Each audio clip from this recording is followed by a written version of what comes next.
So this is looking at the extract from Act 1, Scene 7 of Macbeth.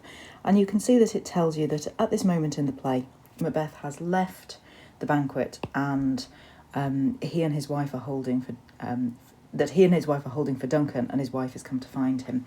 Now, when you're approaching this question, you're aiming to do, say, 30%, 70% extract to rest of the play.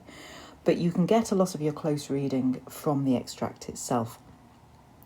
It's always much better if you can actually find yourself some quotations that work really hard from the rest of the play. So by that I mean quotations that you can use for 3, 4, 5, 6 points to back up those bits.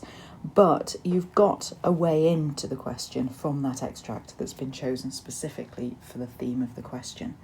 So if you're looking at this particular extract, you can see from the question, which is on a different page, that it's about the relationship, the marriage between Macbeth and Lady Macbeth, how it's portrayed here and how it's portrayed in the rest of the text.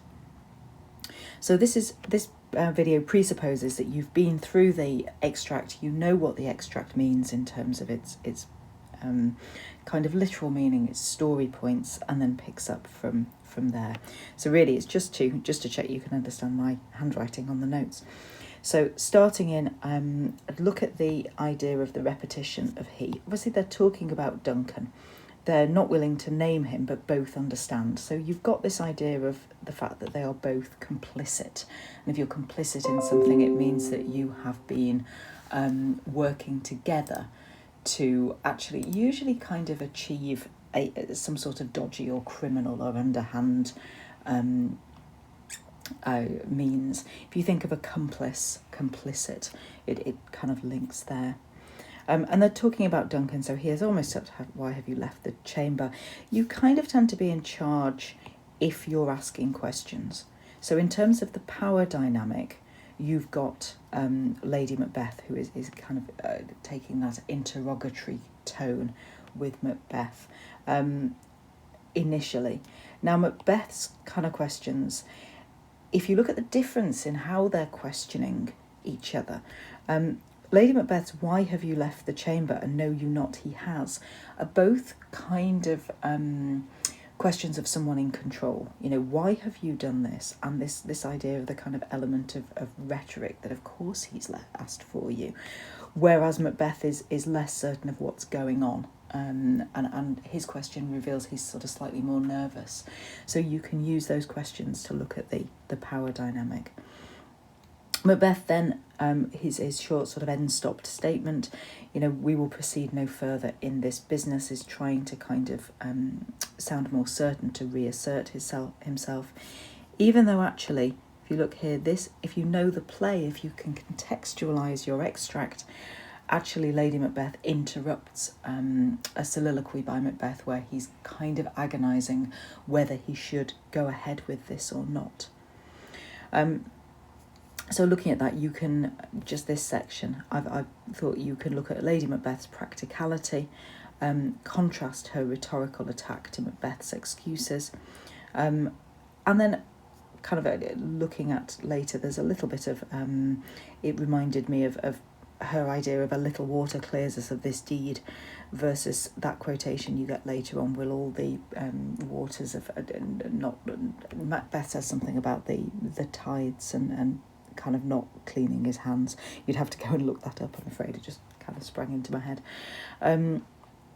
So you've got that idea of she seems initially, at this part in the play anyway, really quite clear about what she's doing.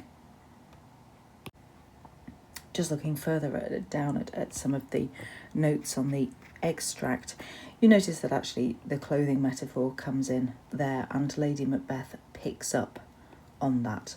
So again, the continuation of their metaphor, but with a different complexion on it, a different twist on it. They are in tune with each other. They are knowing what they're doing. If you look at her imagery and how she's trying to persuade, or how she's trying to sort of attack Macbeth, she's using kind of, with her hangover metaphor, she's using the idea of illness, anemia, or kind of hangover to criticise him, to make him seem like his attitude is inextricably bound up with illness and weakness. that he's undecisive, and he's lost his enthusiasm for it. The idea that she brings up this dichotomy, this tension between appearance and reality. And this section is really a kind of attack on Macbeth's masculinity. A lot of the time when Lady Macbeth wants to criticise Macbeth, then she aims to emasculate him. She aims to kind of attack his idea of manliness. We looked at the idea of plosives in previous kind of sessions, and it could be that shows a kind of attempt by Macbeth to regain control, that kind of decisive prithee peace, and then you've got the kind of all the alliteration on the D as well there, just to kind of make sure that it sounds like he's more in control. Looking at some of the notes around and about, you could comment on it in terms of their wider relationship, the idea that Lady Macbeth wants to defeminise herself. If you're looking at the power dynamic there, there is a little element in terms of, is she the embodiment of the Jacobean fear of female power? Was there a Jacobean fear of female power, bearing in mind that the previous queen, Elizabeth I, had had a very successful reign? But what, I wouldn't be so general there. I'd kind of nuance it a little bit, as to say that it could represent a kind of wariness of. If you look at how in the play they move through their relationship in terms of being defined by who is active, who is passive, obviously at this point Lady Macbeth is very much more the driving force behind things. If you think of, infirm of purpose, give me the daggers, after Macbeth's done the deed, and yet she says, I would have done it had he not reminded me so much of my father. Look at the kind of idea, the transfer almost of power that ends then ultimately in her death. She becomes, she kind of descends into madness and then dies.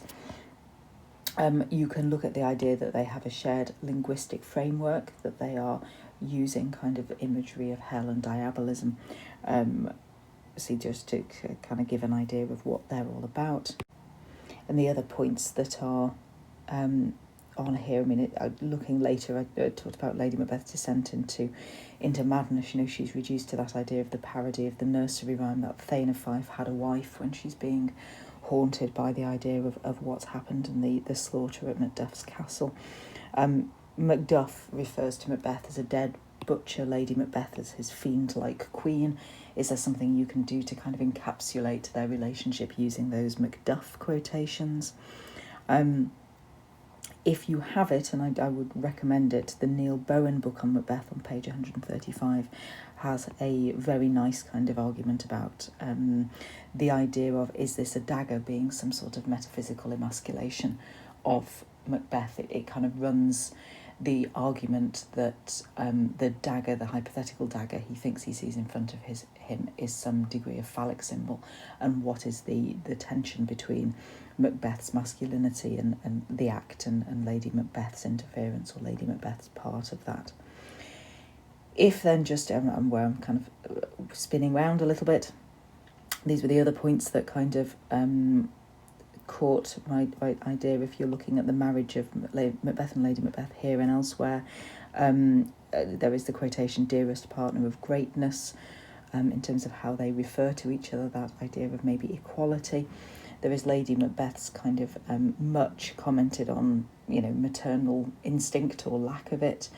The idea that she's, that quotation of give and suck, their relationship, her ambition, her advice to Macbeth in terms of look like the innocent flower but be the serpent under it, her descent into madness, the fact she's haunted by the old man, had so much blood in him, she can't sleep, eventually kind of commits suicide. Control is, as the play goes on, is passed over to Macbeth. Maybe her comment initially, she worries that Macbeth is too full of the milk of human kindness, so that's more feminising of Macbeth, because the milk not only represents kind of childhood innocence, but also a kind of maternal idea of breastfeeding, that lactating idea. You could pick up on the idea of, she talks about my battlements when Duncan comes to visit. So it's not just her domestic setting, it's her military setting almost as well.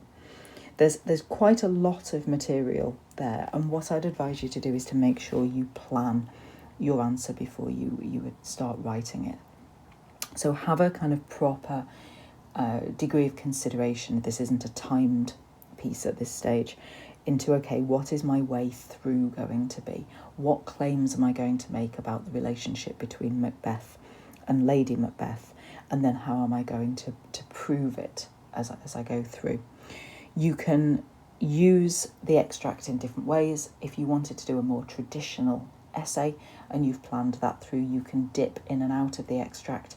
Make sure you're using the phrase occasionally in this extract, just to flag up to your examiner eventually that you are completing the whole task.